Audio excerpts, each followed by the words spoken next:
How to recover hacked Facebook account without email or phone number. So if you want to recover your hacked Facebook account without email or mobile number, this video is for you. Now go to your Chrome browser. After you open your browser, go and type in this m.facebook.com/hacked. This one, m.facebook.com/hacked. So tap on this.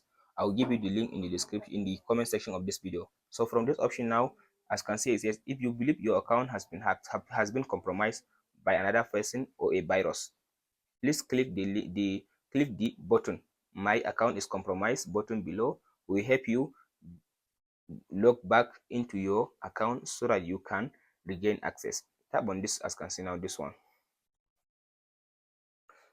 So after you type on this option now, go ahead now and type in your mobile number or email address. So you just use one of them, even they are not linked. So I'll use this one. So tap on this search.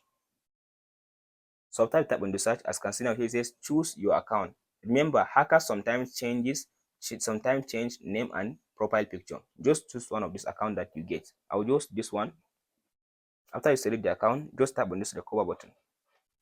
So from this option, as you can see now, I'll get this error. Here it says try another device to continue. This must be a device that you have used to log into this account before. Before you can be able to recover your Facebook account, you must use a device that you used to log into your Facebook account before. You cannot use new device. As you can see now, you must use a device that you used to log into your Facebook account before, either laptop or you can use a mobile phone. So if you use a device that you used to use your account, that you log in your account before, after you tap on this recover button, so it will not give you this option. It will just allow you to recover your Facebook account. That's it, guys. Hope this video helps on how to recover hacked Facebook account. Please like and subscribe.